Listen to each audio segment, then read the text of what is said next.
मेरे प्यारे बच्चों, एक बार फिर से आपके अपने प्यारे से YouTube channel maths by DK sir में मैं स्वागत करता हूं। मैं डीके सर, और आज जैसा कि हम लोग चल रहे हैं कक्षा 10 की क्लास में मॉडल पेपर 2 सेट आपका 2 है, जिसमें 20 ऑब्जेक्टिव क्वेश्चन आपको बताएंगे। सारे चैप्टरों से मिलाकर ये बनाए गए हैं, ठीक है ना। जैसा कि पहला हमने सेट आपको बताया है प्रैक्टिस सेट, तो आप लोग जाके अभी तक नहीं देखे हो उस वीडियो की लिंक इस वीडियो के डिस्क्रिप्शन में आपको दे देंगे और यहाँ से भी आप प्राप्त कर लेंगे, देख लेंगे। बहुत अच्छे अच्छे क्वेश्चन बता रहे हैं, पेपर आपको यहीं से मिलेगा 100% मैं बता रहा हूँ, ठीक है ना। घबराने की कोई बात नहीं है प्यारे बच्चों, मैं जो बताता हूँ एकदम परफेक्ट बताता हूँ। देखो अब आपको हम बताने जा रहे हैं, ठीक है ना। एकदम ध्यान से समझिए कि पहला देखो क्वेश्चन स्क्रीन पे आते जाएंगे, लेकिन आपको ऐसे भी मैं बता रहा हूँ कि पहला क्वेश्चन आप लोग देख लीजिएगा कि कौन सा लिखा है। पहला क्वेश्चन आपका लिखा है कि कौन सा अभाज्य संख्याओं का युग्म होता है। युग्म का मतलब होता है प्यारे बच्चों जोड़ा, और सह अभाज्य यानी को प्राइम नंबर ऐसा युग्म होता है जिनकी संख्याओं के बीच का मासा एक होता है। ऐसा युग्म जिनके बीच का मासा यानी HCF एक हो। तो यहाँ पे 18 और 25 का मासा एक आता है। 70 के से भी कट जाएगा, 5 से 15 और 31 से 93 ये भी कट जाएगा। यानी कितना आ जाएगा भैया, गौर से देख लीजिएगा आप लोग। ऐसी संख्याएं जिनके ऐसा युग्म जिन संख्याओं के बीच में मासा एक हो, जैसे आपको यहाँ से देखें, जैसे आपको लिख दिया जाए 2,3 इनके बीच का एक है। जैसे 5,9 लिख दिया जाए तो इनके भी बीच का यानी मासा एक आ रहा है। मासा कितना होना चाहिए, यानी HCF कितना होना चाहिए, 1 होना चाहिए। वो सह अभाज्य संख्याएं होती हैं, ठीक है प्यारे बच्चों। तो इसमें कितना हो गया, 2, ऑप्शन आपका ए सही। दूसरा क्वेश्चन कह रहा है 144 के अभाज्य गुणनखंडों की घात का योग बताओ। देखो हम क्वेश्चन आपके स्क्रीन पे ले आएंगे, ठीक है ना। कह रहा है 144 को सबसे पहले आप काटो, उसके बाद इनके अभाज्य गुणनखंडों की घात बताओ, ठीक है। चलिए काट लीजिए प्यारे बच्चों। देखो क्वेश्चन आ चुका है स्क्रीन पे। 2 7 14, 2 दूनी 4, 2 3 6, 2 6 12, 2 1 2, 2 8 16, 2 9 18, 3 3 9, 3 1 3। कह रहे हैं इनके घातों का योगफल आपको बताना है। क्या बताना है प्यारे बच्चों, घातों का योगफल बताना है। घातों का योगफल बताना है। चलिए अब देखो 1 2 3 4 यानी 2 की घात कितना है 4 गुणित 1 2, 3 की घात कितना है 2। घातों का योगफल बताना, 2 की घात कितना है 4, 3 की घात 2, टोटल जोड़ो कितना हो गया 6। ऑप्शन आपका बेटा देखो कौन सा सही हो जाएगा, बी ऑप्शन आपका सही हो जाएगा प्यारे बच्चों। कौन सा सही हो जाएगा, बी। तीसरा नंबर क्वेश्चन देखते हैं, आपकी स्क्रीन पे आ चुका है। तीसरा क्वेश्चन पढ़िए, आपकी स्क्रीन पे आ चुका है बेटा। कह रहा है कि यम के किस मान के लिए समीकरण युग्म x - 2y बराबर 3। दूसरा क्वेश्चन है, दूसरा समीकरण है 3x + my बराबर 1। आपसे कह रहा एक है, कह रहा इसके अद्वितीयक हल है। अद्वितीयक हल की कंडीशन बेटा मैं लिख देता हूं, a1/a2 does not equal to b1/b2। यही होती है पहला कंडीशन, ठीक है ना। रेखा एक बिंदु पर प्रतिच्छेद करती। 3 को इधर ले आओ बेटा, तो हो जाएगा x - 2y - 3 = 0। दूसरा समीकरण 3x + my - 1 = 0। दो समीकरण हो गए। आपको तुलना करानी है। देखो यहाँ कितना लिखा है, 1 लिखा है, तो a1 बराबर, चाहे तुलना करा लो, a1x + b1y + c1 बराबर 0 से तुलना कराओ। यहाँ a2x + b2y + c2 बराबर 0 से तुलना करने पर अब देखो हमारी कंडीशन जो है सीधा मान रखो। a1 का मान कितना आ जाएगा 1 a2 का मान यहाँ से कितना मिल जाएगा 3 मिल जाएगा, डज नॉट इक्वल टू 0, ठीक। b1 का मान -2 है, ठीक। b2 का मान m है, b2 का मान कितना है m है। तिरछा गुणा कराओ तो यम यहाँ आ जाएगा, यम डज नॉट इक्वल टू 0, -2 × 3 यानी कितना आ जाएगा -6। तो यम बराबर यानी यम डज नॉट इक्वल टू -6, ये हमारा मान मिल जाएगा प्यारे बच्चों, ठीक है ना। बात क्लियर हो गई। ऑप्शन देखो बेटिया, देखो प्यारे बच्चों सी आपका ऑप्शन सही है, ठीक है ना। ऑप्शन आपका कौन सा सही। आप चल रहे हैं चौथे नंबर क्वेश्चन पे, देख लीजिएगा आप। समदूरस्थ कह रहे हैं वाई बिंदु से। चलिएगा क्वेश्चन आप आ चुका है। कह रहे हैं कि ये एक रेखा है मान लीजिए, और यहां से कह रहा है कि वाई अक्ष कह रहा है। जब वाई अक्ष कहता है तो x बराबर 0, तो y का मान k मान लो या कुछ भी मान लो। कितना मान लो, k मान लो प्यारे बच्चों, कितना मान लो, k मान लो। यहाँ इसका निर्देशांक दिया a का दिया है 6, 5 और b का दिया है -4, 3 दिया है। ठीक, आपसे कह रहा कि सम दूरस्थ है, ठीक है ना। अगर यक्स अक्ष से कहता तो y बराबर 0 हो जाता, y अक्ष से कह रहा तो यक्स बराबर 0, ये दोनों बराबर है, इसको ओ मान लो। हमको दूरी निकालनी है ओ ए बराबर ओ बी प्यारे बच्चों, ठीक है ना। तो ये पहला मान हो जाएगा x1 y1 x2 y2, ठीक, x2 y2, ठीक। अब मान फिट कराओ तो ओ ए का मान निकालेंगे तो अंडर रूट x1 का मान 0 माइनस 6 का स्क्वायर x2 का स्क्वायर प्लस k माइनस 5 का स्क्वायर, ठीक, बराबर। अब ओ बी का निकालेंगे तो अंडर रूट यहां से देखते रहेंगे प्यारे बच्चों, समझते रहेंगे। तो 0 माइनस माइनस प्लस 4 का स्क्वायर प्लस k माइनस 3 का स्क्वायर, ठीक है प्यारे बच्चों। अब देखो दोनों पक्षों का अगर वर्ग करेंगे तो अंडर रूट कट जाएगा। इधर कितना बचेगा 6 का स्क्वायर माइनस 6 का स्क्वायर बचेगा प्लस इधर बचेगा k माइनस 5 का स्क्वायर बराबर यहाँ बचेगा 4 का स्क्वायर प्लस k माइनस 3 का स्क्वायर, ये बचेगा, बच जाएगा ना प्यारे बच्चों।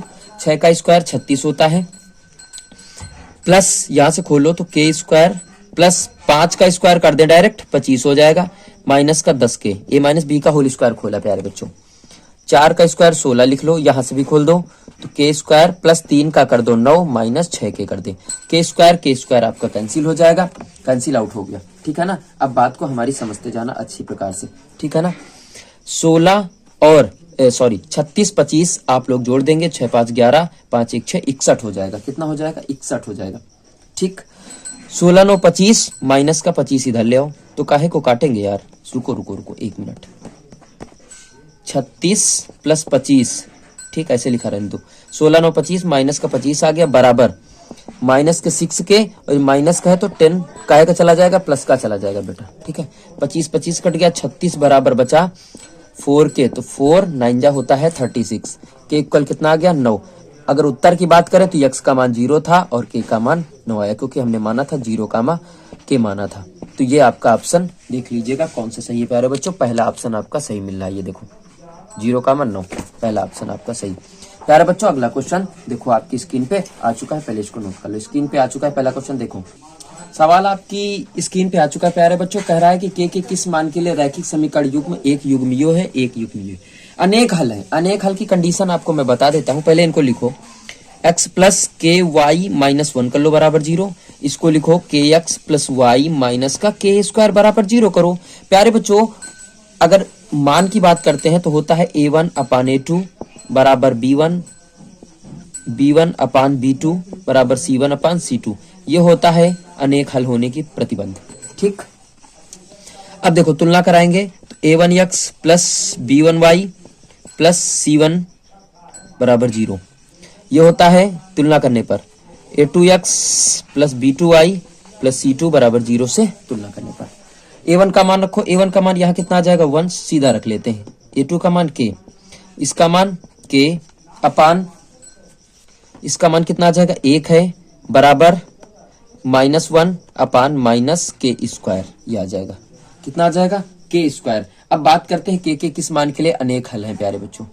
अब देखो इन दोनों मानों को लेके हल कर लेते हैं, तो के स्क्वायर यहाँ पहुंच जाएगा, 1 यहाँ जाएगा, तो के स्क्वायर बराबर 1, तो स्क्वायर बराबर क्या हो जाएगा के स्क्वायर बराबर क्या आ जाएगा, स्क्वायर हटाएंगे अंडर रूट लगाएंगे तो प्लस माइनस 1 आ जाएगा, प्लस माइनस 1 आ जाएगा। अगर हम बात करते हैं यहाँ माइनस माइनस प्लस कट जाएगा ना, तो चाहे ऐसे हल कर लो चाहे वैसे हल कर लो, यानी आप प्लस माइनस 1 लिख सकते हैं आप लोग, ठीक है ना प्यारे बच्चों। ऑप्शन आप देख लीजिएगा कौन सा, बी ऑप्शन आपका सही है। इसमें कौन सा सही है, बी ऑप्शन आपका सही है प्यारे बच्चों।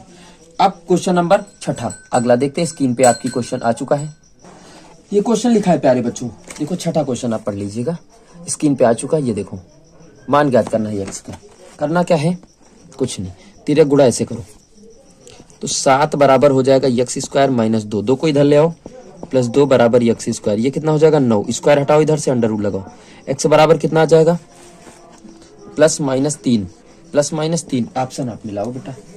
देखो ऑप्शन आपका कौन सा मिल रहा है, सी मिल रहा है। अगला क्वेश्चन 7वां नंबर स्क्रीन पे आ चुका है।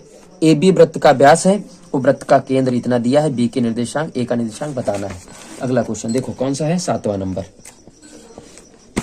कह रहे हैं एक वृत्त है ऐसे, ए बी वृत्त का व्यास है, केंद्र आपको पता है, केंद्र कितना पता है 2, -3, ठीक। ए बी का निर्देशांक पता है 1,4, इसके मान लो x कामा y है का, ठीक है, 1,4 x कामा y, और ये कैपिटल x कामा कैपिटल y होता है, मध्य बिंदु होता है प्यारे बच्चों। तो कैपिटल x कैपिटल y बराबर हमारा सूत्र होता है x1 plus x2 by 2 comma y1 plus y2 by 2, यही होता है ना। कैपिटल x का x1 का मान कितना है 2 कामा -3, ठीक। x1 का मान ये x हो जाएगा प्लस x2 तो आपका b का मान हो जाएगा 1 बाई 2 कामा y1 का मान y2 का मान 4 बाई 2, ठीक। अब बराबर कर दो बेटा एक तरफ, तो ये 2 के बराबर x हो जाएगा, तो 2 बराबर x प्लस 1 बटे 2, 2 दूनी 4, 4 1 प्लस का है इधर ले जाओ तो x बराबर कितना आ जाएगा 3 आ जाएगा, एक मान मिल गया ना आपको x बराबर 3। अब एक काम करो -3 बराबर कर लो y प्लस 4 बटे 2, 2 3 6, -6 माइनस का 4 इधर ले आओ, y बराबर कितना हो जाएगा -10 बराबर y। तो हमें निर्देशांक मिल गया x कामा y का कितना मिला 3 कामा -10। ऑप्शन देखो आपका ऑप्शन सही है 3 कामा -10, डी ऑप्शन आपका सही है प्यारे बच्चों। अगला क्वेश्चन देखिए स्क्रीन पे आ चुका है। 8 नंबर क्वेश्चन आपका यही लिखा है प्यारे बच्चों, 3x² minus 12x plus k बराबर 0 के मूल बराबर हो। जब मूल बराबर 0 होते प्यारे बच्चों तो d बराबर हमारा 0 रखा जाता है।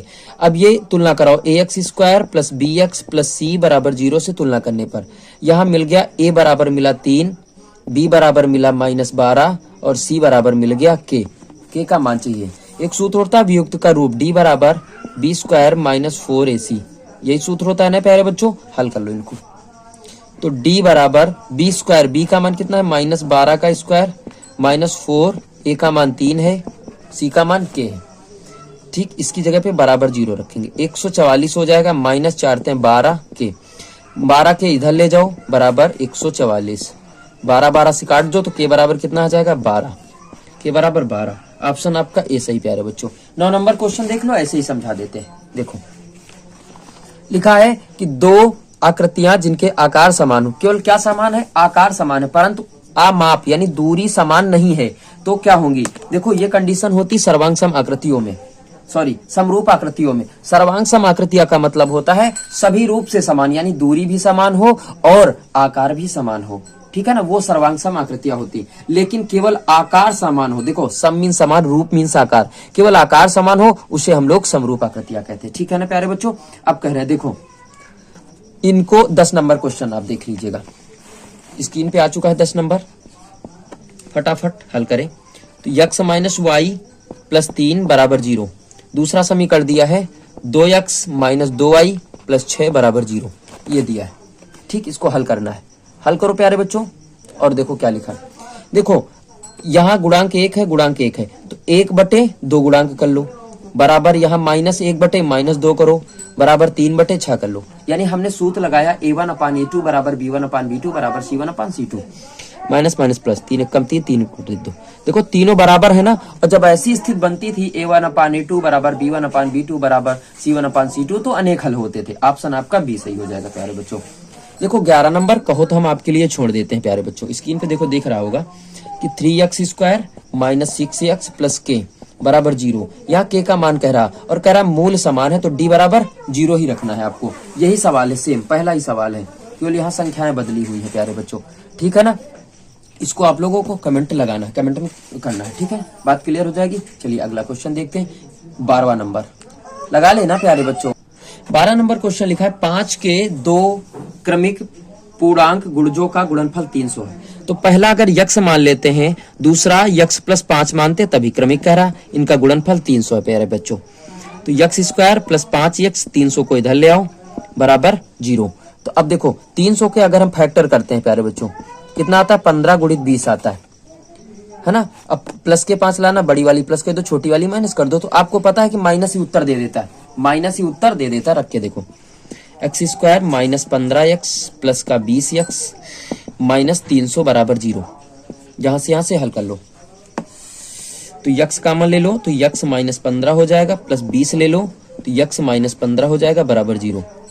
एक्स माइनस 15 दोनों में मिल रहा है प्यारे बच्चों, कर लो प्यारे बच्चों। तो एक्स प्लस 20, तो आपको पता है कि अगर इसको 0 करेंगे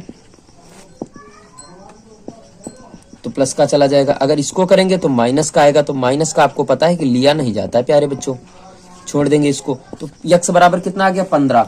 अब यक्स बराबर 15 और यहाँ रखेंगे यक्स 15, 15 5 20, यानी आपका उत्तर आ जाएगा 15, 20 ये आ जाएगा।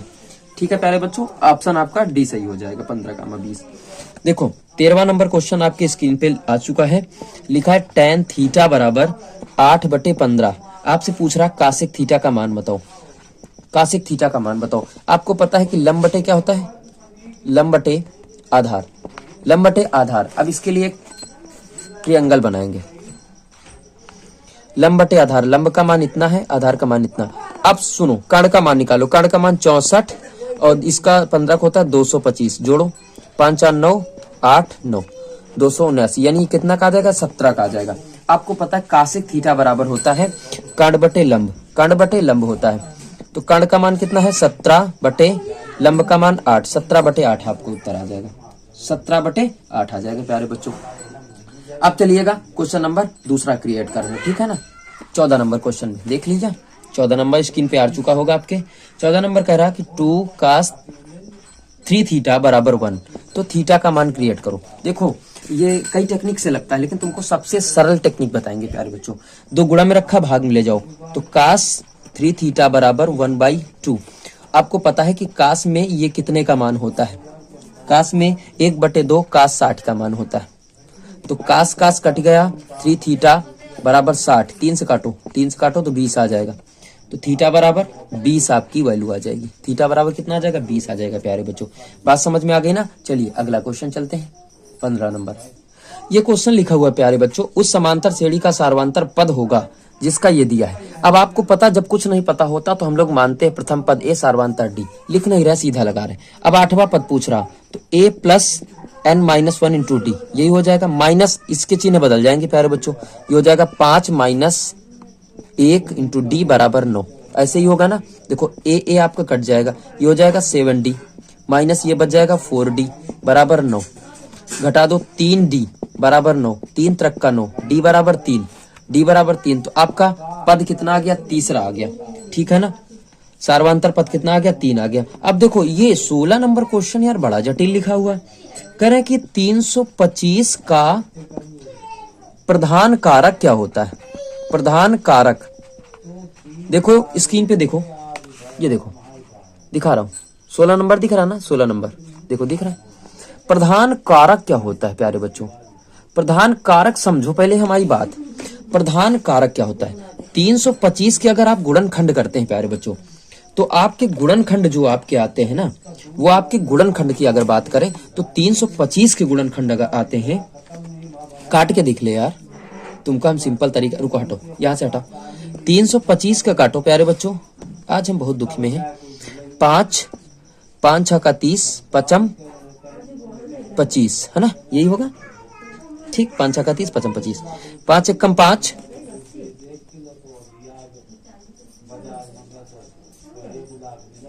5 1 5 और 5 × 15, 13 1 13 13। देखो प्रधान कारक का मतलब होता है इससे एक कम, इससे एक कम, यानी 324 के आपको फैक्टर करना है। और 324 के जब आपको फैक्टर करना है, यानी 325 को हटा दो। अब 324 के फैक्टर तो करने, लेकिन कई प्रकार से आते हैं, देखो समझो। 324 के करने तो 2 से काटोगे, ठीक। 2 1 2, 2 6 का 12, 2 दूनी 4, 2 8 16, 2 1 2। 3 से काटो तो आपको पता 27 आता है, फिर 3 से काटो तो आपको फिर पता 9 आता है, 3 से काटो 3 आता है, 3 से काटो 3 आता है। यानी 24 के फैक्टर अगर करेंगे तो 2 × 2 × 3 × 3 × 3 × 3, ये आना चाहिए ना 324 का। लेकिन ये उत्तर आएगा ही नहीं। आएगा क्या, सुनो, पूरा पूरा मान आता है। 2 दूनी 4 × 3 × 9 × 9, ये हमारा प्रधान कारक बेटा प्यारे बच्चों, ये उत्तर आता है हमारा। यानी पूरा पूरा गुणनखंड लिया जाता है, पहला उत्तर आपका सही है, ठीक है ना। समझ में आ रही बात, ठीक है ना।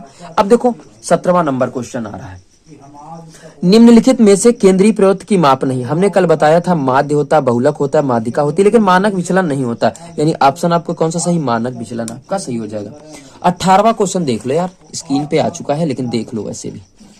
18वां क्वेश्चन देखो, यहां से देखो 1 से 9 तक प्राकृतिक संख्याओं का समांतर क्या होगा, माध्य, है ना, 1 से 9 तक, यानी यक्स बार बराबर सबको जोड़ो ना, 1 + 2 + 3 तो +4 + 5 + 6 + 7 + 8 + 9 बटे पूरे का टोटल कितना हो जाएगा, 9। यार जोड़ लो ना, इनको सीधा सीधा लिख लेते हैं। तो प्यारे बच्चों जोड़ लो, हमने जोड़ा 45 आया, तो 9 × 1 = 9, 9 × 5 = 45, यक्स बार का मान प्यारे बच्चों कितना आ गया, 5 आ गया, है ना।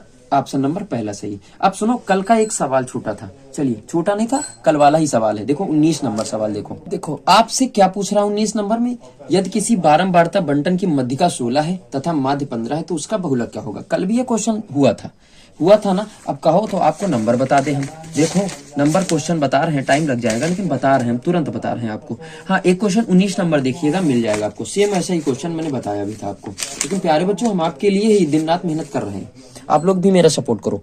तो ये आपका सूत्र होता है, ठीक है ना।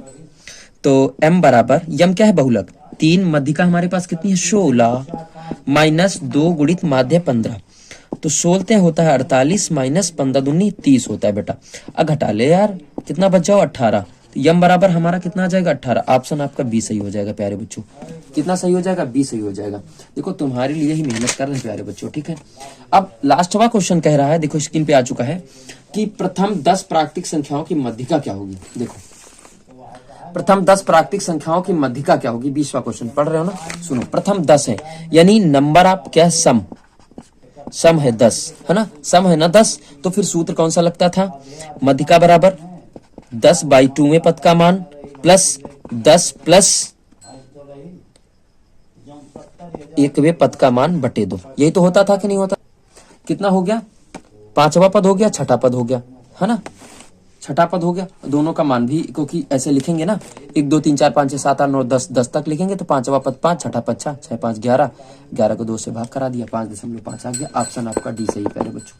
तो प्यारे बच्चों लाइक शेयर कमेंट ज्यादा से ज्यादा करते रहे और डेली आपको प्रत्येक सेट मिलेगा। एक बात और आपको बताना चाहता हूँ कि अगर आपको पीडीएफ चाहिए, पीडीएफ, तो आप मेरे व्हाट्सएप ग्रुप से जुड़ जाओ, पीडीएफ आपको प्यारे बच्चों मिल जाएगी, वहीं से आप लोग हल करो और शाम को आप क्वेश्चन मिलाओ, ठीक है प्यारे बच्चों। नमस्कार, मिलते हैं अगले वीडियो में, दैट्स ऑल, थैंक यू प्यारे बच्चों।